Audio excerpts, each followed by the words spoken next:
Hello നമസ്കാരം. സമയം രാത്രി 9 മണിയാകാൻ പോകുന്നു. ഇപ്പോൾ വെറുതെ ഒന്ന് വീഡിയോ തുറന്നു നോക്കിയതാണ്. അപ്പോഴാണ് കണ്ടത് തിരൂർ മലപ്പുറം ട്രെയിനിൽ സ്ത്രീയെ പീഡിപ്പിക്കാൻ ശ്രമിച്ചു ആസാം സ്വദേശി. ഓക്കെ, അപ്പം ഞാനത് കണ്ടപ്പോൾ തന്നെ ഇപ്പം തന്നെ ഒരു വീഡിയോ ഇടാമെന്ന് ഞാനും വിചാരിച്ചു. കാരണം എന്താന്ന് പറഞ്ഞാൽ സ്ത്രീകളോടും കുട്ടികളോടുമുള്ള പീഡനം, അതിന് എന്ത് നിങ്ങൾ പിടിച്ചുകൊണ്ട് പോയിട്ട് അവരിനെ ജയിലിൻ്റെ ഉള്ളിലിട്ടാലും അവർക്കൊരു വിഷയവുമില്ല, അവർക്ക് പേടിയുമില്ല. കാരണം നമ്മളുടെ നിയമത്തിന് പേടിയില്ല, നമ്മുടെ നിയമവ്യവസ്ഥകളെയും പേടിയില്ല. അന്യനാട്ടിൽ നിന്ന് ഒരുത്തൻ വന്നിട്ട് നമ്മുടെ കേരളത്തിൽ വന്ന് ഒരു പെൺകുട്ടിനെ ഇല്ലെങ്കിൽ ഒരു പെണ്ണിനെ ഇല്ലെങ്കിൽ ഒരു കുട്ടിനെ പീഡിപ്പിക്കാൻ ശ്രമിക്കുകയാണെങ്കിൽ അതെന്തുകൊണ്ടാണെന്നറിയോ? നമ്മുടെ കേരളത്തിലെ പോലീസിനെയും നിയമത്തിനെയും നമ്മുടെ അധികാരികളെയും പേടിയില്ലാത്തത് കൊണ്ടാണ്. അവിടെ എന്തെങ്കിലും നമ്മുടെ കേരളത്തിൽ വന്ന അന്യസംസ്ഥാന തൊഴിലാളികൾ പിച്ചക്കാർ, അന്യസംസ്ഥാന തൊഴിലാളികൾ നമ്മുടെ നാട്ടിലെ പിച്ചക്കാർ, അവർ വന്ന് നമ്മുടെ കേരളത്തിനെ ഇങ്ങനെ നശിപ്പിച്ചു കുട്ടിച്ചോരാക്കുന്നുണ്ടെങ്കിൽ നമ്മുടെ കേരളത്തിലെ പോലീസിനെയും നിയമത്തെയും ആഭ്യന്തരത്തെയും പേടിയില്ലാത്തത് കൊണ്ടാണ്. അല്ലെങ്കിൽ ഇത്രയും മയക്കുമരുന്നുകൾ നമ്മുടെ കേരളത്തിൽ കൊണ്ടുവന്ന് വിൽക്കുന്ന ബംഗാളികൾ നമ്മുടെ ആസാമിലത്തെയും അവിടത്തെയും ഇവിടത്തെയും ചെറ്റകൾ വന്നിട്ട് നമ്മുടെ നാട്ടിലെ പെൺകുട്ടികളെ കൈവയ്ക്കണമെങ്കിൽ അവന് പേടിയില്ലാത്തത് കൊണ്ടാണ്, നിയമത്തിന് പേടിയില്ലാത്തത് കൊണ്ടാണ്. ഇന്ത്യയിലെ ഭരണഘടന മാറേണ്ട സമയം കഴിഞ്ഞു.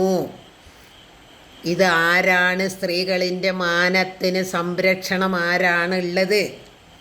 നമ്മുടെ ഇന്ത്യയിൽ ഇല്ലെങ്കിൽ ഓരോ സംസ്ഥാനങ്ങളിൽ ആരുണ്ട് സ്ത്രീകളിൻ്റെ മാനത്തിന് വില പറയാൻ? ഒരു പെണ്ണിനെ ഇല്ലെങ്കിൽ ഒരു സ്ത്രീനെ ട്രെയിനിൽ വലിച്ചിഴച്ച് ബാത്റൂമിൽ കൊണ്ടുപോയി പീഡിപ്പിക്കാൻ ശ്രമിച്ചവനെ ഒരു പോലീസുകാരൻ പിടിച്ചു കൊണ്ടുപോകുന്ന പോക്കാണ് ആ കൊണ്ടുപോണ കാണുന്നത്. അവനെന്താ നമ്മുടെ കേരളത്തിലെ പോലീസ് സ്റ്റേഷനിൽ സുഖവാസത്തിന് വന്നതാണോ ആസാം സ്വദേശി? ഇങ്ങനെയാണോ കൊണ്ടുപോവുക? ഒരു സ്ത്രീനെ പീഡിപ്പിക്കാൻ ശ്രമിച്ചവനെ ഇങ്ങനെയാണോ പോലീസ് സ്റ്റേഷനിലേക്ക് കൊണ്ടുപോകുന്നത്? നിങ്ങളൊന്നും ആണുങ്ങളല്ലേ പോലീസുകാരെ? ഇല്ലെങ്കിൽ നിങ്ങൾക്കും ഇല്ലേ മനസാക്ഷി? ഇല്ലെങ്കിൽ ഒരു ചങ്കൂറ്റം? അന്യസംസ്ഥാന തൊഴിലാളി നമ്മുടെ നാട്ടിൽ വന്ന് നമ്മുടെ പെൺകുട്ടികളെ തൊടുമ്പോൾ അവനെ ഒരു 2 എണ്ണം കൊടുക്കാനുള്ള ചങ്കൂറ്റം നമ്മുടെ കേരളത്തിലെ പോലീസിന് ഇല്ലേ എന്നാണ് ഞാൻ ചോദിക്കുന്ന ചോദ്യം. ഇനി നിങ്ങൾ ഇവനെ എന്താ ചെയ്യാൻ പോണ്? 2-3 എണ്ണത്തിന് കൊണ്ടിട്ടിട്ടുണ്ടല്ലോ ജയിലിൽ. ഇനി ഇവനെയും നിങ്ങളെന്താ കൊണ്ടുപോണ്? അവിടെ കൊണ്ടുപോയിട്ട് നമ്മളുടെ നികുതി പണം കൊണ്ട് തിന്നാൻ കൊടുത്ത് അവനെ നല്ല പുട്ടപ്പനാക്കി. ഇപ്പം അവനെ ഒരു ഭ്രാന്തനെ പോലെയാണ് ഇരിക്കുന്നത്. അവനെ നിങ്ങൾ ഞങ്ങളുടെ നികുതി പണം കൊണ്ട് തിന്നാൻ കൊടുത്ത് കൊഴുപ്പിച്ചിട്ട് ഇനി ഇങ്ങോട്ട് വിടാനാണോ നാട്ടിലേക്ക്? ഇനി അടുത്ത പെണ്ണിനെ പീഡിപ്പിക്കാനാണോ?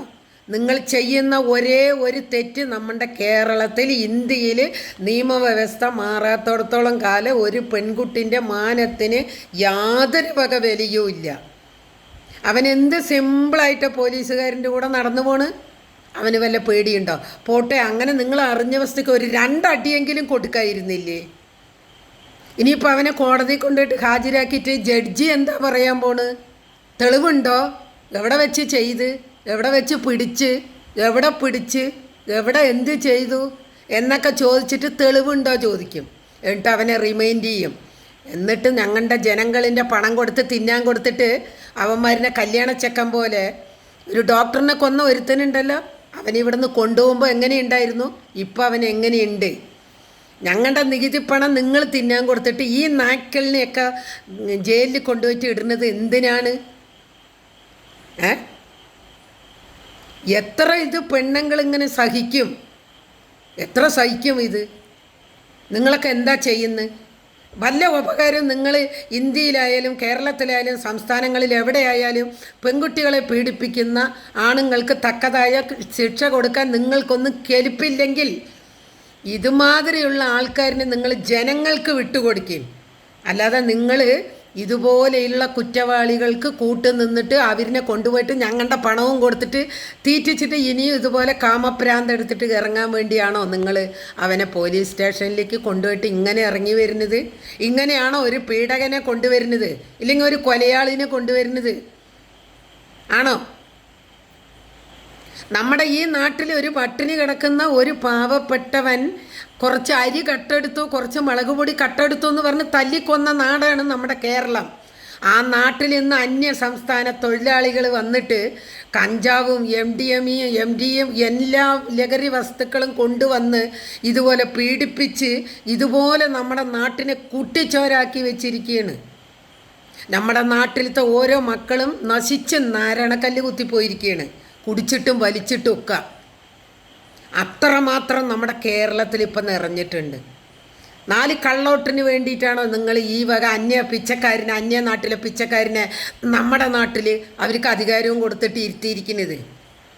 ആണോ? ആദ്യം ജയിലിലത്തെ നിയമവ്യവസ്ഥകൾ, ഭക്ഷണങ്ങൾ എല്ലാം മാറ്റണം, ഗോതമ്പുണ്ടയാക്കണം. അതും അവർക്ക് വയറ് നിറച്ച് കൊടുക്കരുത്. 2 ഗോതമ്പുണ്ടേ 1 ഗ്ലാസ് കട്ടൻ ചായയെ കാലത്ത് കൊടുക്കാൻ പാടുള്ളൂ. ഇത് നിങ്ങൾ കൊടുക്കണത് ഞങ്ങളുടെ പണമാണ്. കൊണ്ടുപോയിട്ട് ഇറച്ചിയും മീനും മുട്ടയും പാലും ഒക്കെ ഞങ്ങൾ കൊടുക്കുന്നത് ഞങ്ങളുടെ അധ്വാനിച്ചുണ്ടാക്കുന്ന നികുതി പണം കൊണ്ട്. മനസ്സിലായ? അപ്പോൾ ഇനിയും നമ്മുടെ നിയമം മാറണം, നമ്മുടെ നിയമവ്യവസ്ഥകൾ മാറണം. നമ്മുടെ പോലീസുകാർ, കേരളത്തിലെ പോലീസ് ഉദ്യോഗസ്ഥന്മാർ കുറച്ചുകൂടി ചുണ കാണിക്കും. നിങ്ങൾ അന്യനാട്ടിൽ നിന്ന് പിച്ചക്കാർ വന്നിട്ട് ഇങ്ങനെയൊക്കെ കാട്ടുമ്പോൾ നമ്മുടെ നാടിനെ നശിപ്പിക്കാൻ വന്നവന്മാരിൻ്റെ അടുത്ത് കുറച്ചൊക്കെ നിങ്ങളൊരു മനസാക്ഷി കാണിക്കണം. നമ്മുടെ നാട്ടിലെ പെൺകുട്ടികൾക്കൊക്കെയാണ് ഇത് സംഭവിക്കുന്നത് എന്നുള്ളത്. മനസ്സിലായ? നമ്മുടെ നാട്ടിൽ നിന്ന് വേറൊരു നാട്ടിൽ പോയിട്ട് നമ്മളിങ്ങനെ ചെയ്തിട്ടുണ്ടെങ്കിൽ അവിടെയുള്ളവർ എന്ത് ചെയ്യും എന്നുള്ളതും കൂടി നിങ്ങളൊന്ന് ആലോചിച്ച് നോക്കി, എന്നിട്ട് വേണം ചെയ്യാൻ. ഇത് വെറുതെ നിങ്ങളൊക്കെ പോലീസുകാരാണെന്ന് പറഞ്ഞ് തൊപ്പിയും വെച്ചിട്ട് യൂണിഫോമും ഇട്ടിട്ട് നടന്നിട്ട് എന്താ കാര്യം? അനുഭവിക്കേണ്ടവർ അനുഭവിക്കുക തന്നെ, പെൺകുട്ടികൾ അനുഭവിക്കുക തന്നെ, വയസ്സായവർ അനുഭവിക്കുക തന്നെ. മരിച്ചു കഴിഞ്ഞാൽ ഒരമ്മൻ്റെ മകൻ പോയി, ഇല്ലെങ്കിൽ ഒരമ്മൻ്റെ മകൾ പോയി. ഇത് മാത്രമേ ഉള്ളൂ. അല്ലാണ്ട് നിയമവ്യവസ്ഥയിൽ ഒരു ഇതും നിങ്ങൾ പിടുങ്ങാൻ പോണില്ല. നിങ്ങൾ ഒന്നും ചെയ്യാത്തിടത്തോളം കാലം ഈ നാട്ടിലത്തെ ഒന്നും നടക്കാൻ പോണില്ല. മനസ്സിലാവുണ്ടോ? നിങ്ങൾക്ക് നിയമം നടപ്പിലാക്കാൻ കഴിയില്ലെങ്കിൽ നിങ്ങൾ ജനങ്ങൾക്ക് കൊടുക്കുക അങ്ങനത്തെയുള്ള നരാധമന്മാരിനെ. അല്ലെങ്കിൽ സൗദിയിലെ പോലെയോ അല്ലെങ്കിൽ വേറെ ഏതെങ്കിലും നാട്ടിലെ പോലെയോ കുവൈറ്റിലെ പോലെയോ ദുബായിലെ പോലെയോ ഒക്കെ നിയമം നിങ്ങൾ കൊണ്ടുവരണം. കൊല്ലണം, പീഡിപ്പിക്കുന്നവരുടെ സാമാനം മുറിച്ച് കളയണം. അവന് ഇനിയൊരു ജന്മത്തെ അവന് ആ സാധനം പൊന്തിയിട്ട് ഒരു പെണ്ണിൻ്റെ അടുത്ത് പോകാൻ പാടില്ല, അവൻ്റെ കാമം തീർക്കാൻ വേണ്ടിയിട്ട്. അവ കരഞ്ഞ് തന്നെ തീർക്കണം ആ കാമത്തിന്.